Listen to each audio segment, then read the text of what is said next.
Welcome to the Life Multiplied podcast, where we sit down with local community members to hear their stories and learn what they love about the Bloomington-Normal community.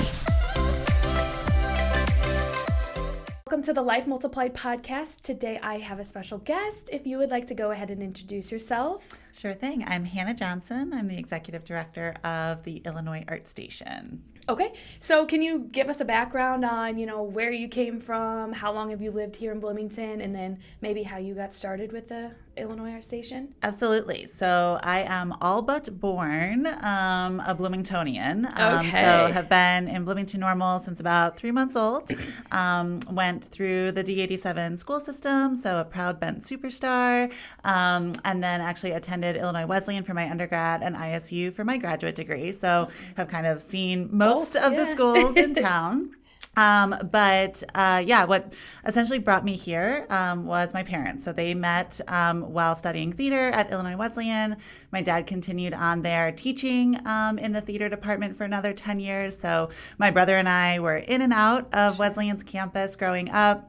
And actually both ended up attending there. Okay. So I actually studied history for my undergrad and graduate degree with a side of international studies, emphasis on Russian and Eastern European studies.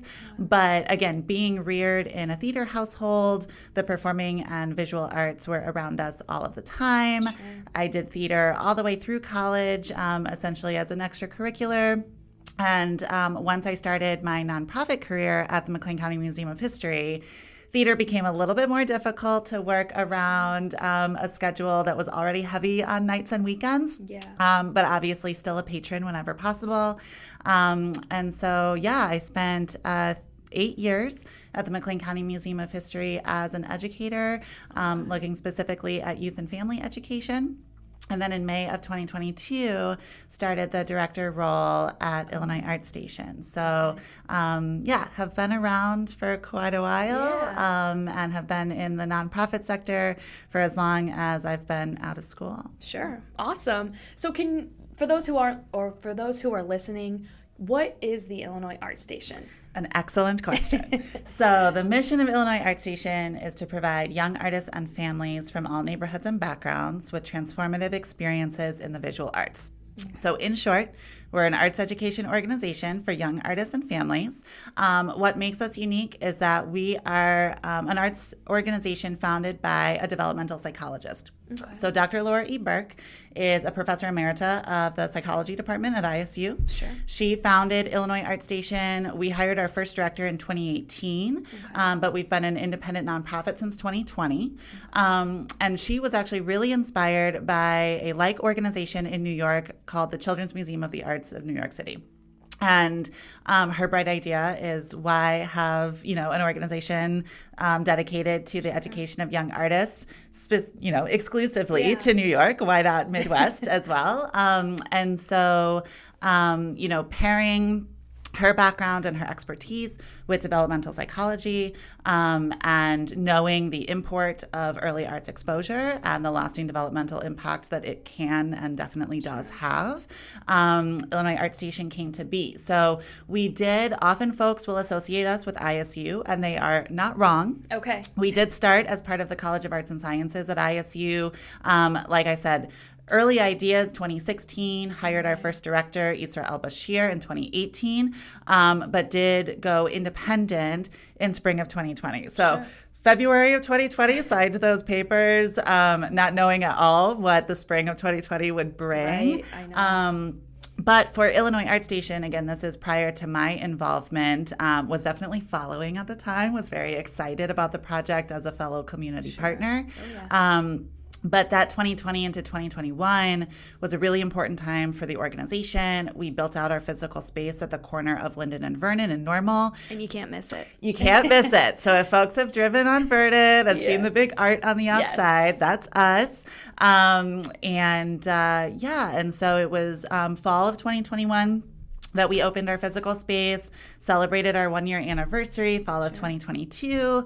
And again, I had come on in May. And so anytime we talk about the history of Illinois Art Station and, when did we start? It's like, well, we started this time and then this time and then this time again.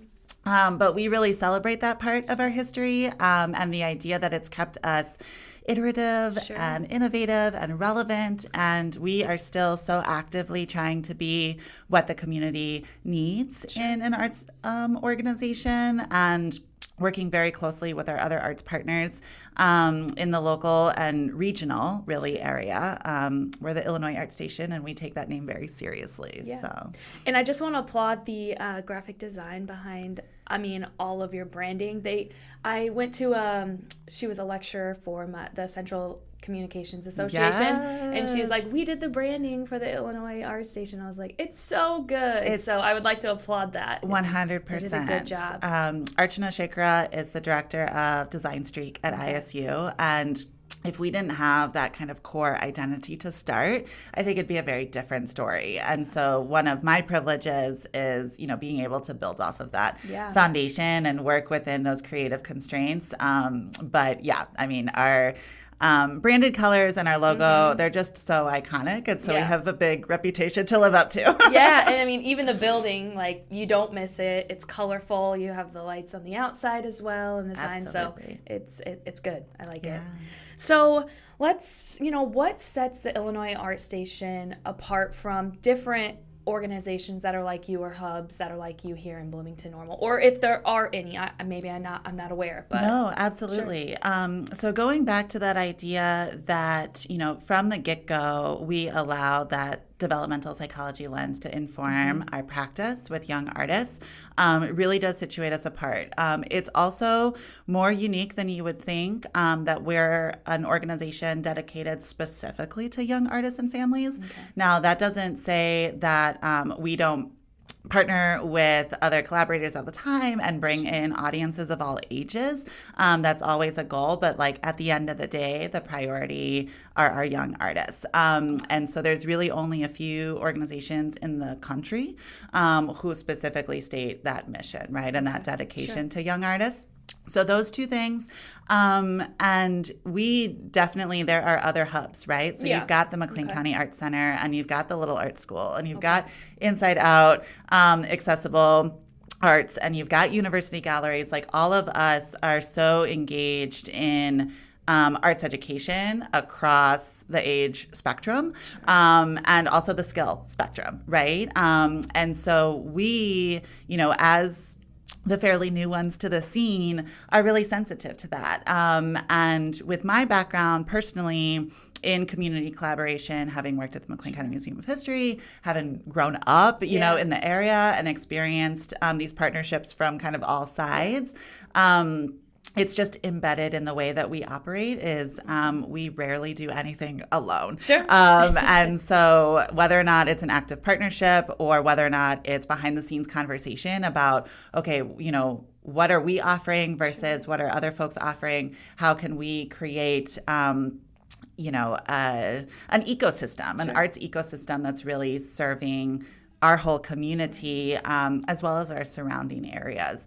And so, I like to think that Illinois Art Station is unique for those reasons, but also is kind of a testament to just how organizations operate in Bloomington-Normal. Sure. We're in constant conversation and always looking to pool resources and really think about our audiences in intentional ways. Yeah, and I hear that from everybody, whether it's a food collab, whether it's, I collab with so many different people, so I love to have that as a part of the community. Okay. So how do you envision the Illinois Art Station moving forward, maybe in the next 5 years? Yeah, absolutely. So it's a big question. Some days we're looking 24 hours ahead, being like, okay, what's our... But yeah, I think that 5 years from now, Illinois Art Station will likely be very different in the same way that it was different 5 years ago. But the mission has always been consistent, and our core philosophies of visual arts, social justice, scholarship, right? We engage in research and we engage in data collection, and we really do want to build a case for the developmental impact of early arts exposure. All of those are going to be the same. And so I think that when we envision Illinois Art Station 5 years from now, we really have to envision Bloomington-Normal, McLean County, Central Illinois 5 years from now, because were so responsive to the immediate needs. And, if we think about 5 years ago, and I hate for COVID to always be that benchmark, but especially when we're thinking about young artists, right? And we're thinking about, our 5-year-olds are practically COVID kiddos at this point. And the way that they relate to the world around them is different than maybe you or I at 5 years old. And so in order for us to, really predict that, we've got to be futuristic thinkers. We've got to anticipate what the emotional and physical and, psychological needs of our kiddos and families will be in 5 years. And so, there's ways of predicting those things. And then some of it is just like literally day to day, like, okay, this is new information for us. Or even something as simple as, scissor use and cutting. It's like we're building that into curriculum in ways that we maybe wouldn't have had to before because those needs were being met within the school system. But if you've got 4-year-olds who spent a lot of the time at home, you know what I mean? It's whatever they had access to during those critical years. And so being able to meet those needs as well as the needs of our, teens who experienced the last, recent time differently too. Definitely, and so it's a really exciting time for, I think, any organization. But I think, too, when we think about the arts have always been there, and they've always been one of those default ways to internalize, feelings and work through them and, understand and interpret the world around us.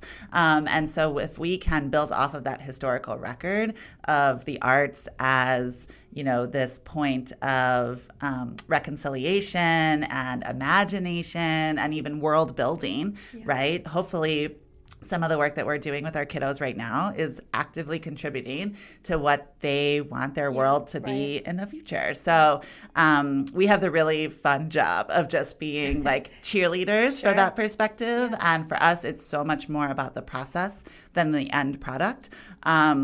Which I feel like is my scapegoat to be like, we'll see what the world is like in 5 years and where Illinois Art Station fits in it. Awesome. Well, I mean, it sounds like this is a great resource for, those younger kids and then, teenagers. So say a parent or anybody who is listening, say they have somebody in that age group that they would like to maybe send there. How does somebody get involved? Yeah. So one of the things that we tell folks readily is our Saturdays at the Station is a great way to get engaged with Illinois Art Station and kind of see how we do what we do and why. So our Saturdays at the Station are drop-in art making hours from 10 to 2 every Saturday. Okay. Every fourth Saturday of the month is free thanks to grant funding this year from the Town of Normal Harmon Arts Grant and Bloomington Golden K Kiwanis. But otherwise, we charge $9 per young artist, and that gives young artists and their adults access to the space for as long or as little as they like within those 4 hours every Saturday. We have 2 studio spaces that are facilitated by art educators working folks through the art making process. We've got self-guided creation stations. We have an exhibition gallery space on site that rotates every 6 weeks or so. In that space, we feature the art, of course, of our young artists. We feature the art of local guest artists. We feature collaborative installations that kind of change over the 6 weeks and have people contribute over time. But those Saturdays at the Station, it's such a nice entry point because it is drop-in. There is no planning ahead. Okay. We're there every Saturday unless there's some, major uptown festival where we're like, we're all going to hang outside today. And then from there, they really see the art in action. They get to meet our art educators. They get to see our philosophy and our process. And then from there, we've got after-school classes. We have homeschool classes. We are in after-school centers and early learning centers all throughout the seasons. Summer is, of course, such an exciting time because we get some of those long-form camps. And so kiddos can spend Monday through Friday with us and really, form some bonds with fellow young artists and dive deep into some art-making opportunities. And so, so Saturdays at the station, 10 to 2, seek us out. And from there, then we love to share other opportunities for kiddos who are like, I really want to build art into, their routine. Sure. Awesome. And I will be sure to put that in the notes for those who listen. So you're from here. What do you love about the community? Yeah, so Bloomington-Normal is constantly astounding in terms of just its intersection point of, everything. It's like, it's no secret that, of course, all highways more or less lead to Bloomington-Normal. But, just historically, being rooted in that history mindset, the history that has happened here is so rich, and the work that continues to be done by community-minded folks to make this such this little microcosm, right? Yeah. I feel like you can find anything you need or want in Bloomington. That's not to say that, we're, as a community, always working hard to be better than we were the day before. And right now is a particularly difficult time for a lot of our community members experiencing houselessness or a lack of resources. But at the same time, there's so many organizations, regardless of if they're specific to the social services or not, who are actively looking to serve folks within Bloomington-Normal. So I do think that collaborative instinct is really beautiful about Bloomington-Normal. And there is truly always something to do. There, I know I get that from check a lot of people. any calendar, and it's like we are spoiled for choice in that way. But yeah, I mean, I think, again, coming from a person who is fed by access to the arts, whether that's performing arts or visual arts. There's so many opportunities to engage with local and community theater. The fact that we have 3 institutions of higher learning, right? If we only had Wesleyan, ISU, and Heartland, the access that we have to those enriching opportunities in the arts, in the sciences, in, just the casual lecture, in, EDI engagement, you can seek that out. And because our universities and community colleges are just as community-centered as so much of our other organizations and schools, it's there for everybody. And I feel like we have a highly educated population, and that doesn't have to be limited to, I have this degree or I graduated from this place. We just have so many opportunities for that self-motivated education. Yeah, I agree. And I don't know that there's a lot of other communities of our size that have that many opportunities for learning and growing and unlearning and relearning and all of that. Yeah. I mean, we're lucky to have, Heartland and ISU and Wesleyan. Bringing the students here, and then all the resources that we have through those. Exactly right. Yeah, it's a great thing to have. And just the expectations that those students and those faculty members have, right? And so, it's a dual effort, right? Oh, yeah. Those higher learning institutions and the community have to essentially be kind of reinforcing each other in order for everyone to feel met. And yeah, definitely. So where are your go-to places in town? What do you love to do? Go-to places in town. So definitely love to eat, which I feel like anyone on this podcast is like, okay, let's start there. But I will say that I feel like El Portone is an undersung restaurant, especially having heard previous episodes. So I'm going to shout out El Portone. Sure. Our go-to place for Mexican locally, so on Main Street, can't miss it. Yes. Just north of downtown. Downtown Bloomington and Uptown Normal, obviously destinations. We'll shout out the McLean County Museum of History. Of course, yeah. If folks have not visited or haven't visited in a while, right, it can be easy to take for granted a local county history museum. But ours is truly unmatched compared to other, again, like-sized communities. So that's another, Bloomington-Normal is exceptional in that way. I had Julie on the podcast, so which is amazing. I love thrifting and secondhand. And again, I feel like whether it's the Restore or it's, Butter Twice and Again uptown, or it's the Bronze Giraffe or Two Frugals or Neighborhood Thrift, there's we have so many options in terms of furniture, clothing, accessories, all of that good stuff. Let's see. Also, got to shout out ice cream, right? Of course, so yes. I grew up a Carl's girl, right? Walking Yes. from Bench or from my home. But Jeans is definitely one that I have yet to try that. oh my gosh. No. So I definitely recommend the lemon soft serve Okay, at that Jeans. sounds good, yeah. And Theo's is doing such fantastic good, work yeah. with handcrafted ice cream.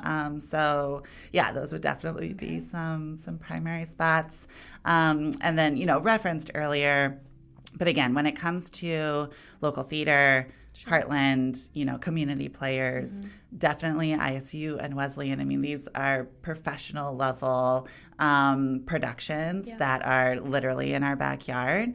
And the visual arts, like you can't walk around a corner without running into a gallery space downtown Bloomington. University galleries in Uptown, I feel like folks, maybe because of the ISU Association, don't pop in there as much as they should. But it is just an amazing space doing amazing work and bringing artists from all over the country, all over the world to exhibit in that space. And again, the scholarship that is behind that and the documentation of those exhibits and the work that that gallery space is doing to, again, engage youth and students in that visual art space is really fun. So, and free, right? Yeah, I toured it recently. So just like build it into the routine, once a month or whatever, pop in there, see what's new. And I find that, just so, I don't know, it's a respite. Sure. You get to reconnect while kind of disconnecting in the same way. And we can do that in so many different spaces here in town. Okay. So is there anything else you'd like to share about the Illinois Art Station or before we come to an end? Yeah, I think probably about Illinois Art Station, again, our mission is specific to young artists and families, but especially on Saturdays, community members who are curious about us and just want to know more about our mission, or again, see art on display and get that little, we sit on almost 3 acres of property, right? We're nestled right along Constitution Trail. Our backyard neighbor is the Connie Link Amphitheater. We are centrally located, easily accessible, and we really do rely so heavily on just word of mouth, right? Like, again, that's a lot of how Bloomington-Normal functions is we trust each other to, provide information and recommendations on where the cool places are to be. And so no one should ever hesitate about reaching out and, again, seeing art in action, seeing what we're doing there and what we could possibly do together in the future. Okay. And then people can head to the website as well, and then you are active on social media. Absolutely. Okay. So IllinoisArtStation.org is our website, and then at IL Art Station. We're on Facebook, Instagram, YouTube. The up-to-date Facebook, Instagram, check that out first. But then all of the, information about registration, upcoming special events on the website, and all of our contact information is there too. And we welcome any email. And we'll answer it, with all the details. Okay. Well, awesome. I appreciate you taking the time to come on the podcast today. Absolutely. Thanks for the invitation. Yeah. Thank you so much for listening to this week's episode. We hope you enjoyed it. Be sure to tune in to next week's episode, where we talk with local community members to learn more about Life Multiplied here in Bloomington-Normal.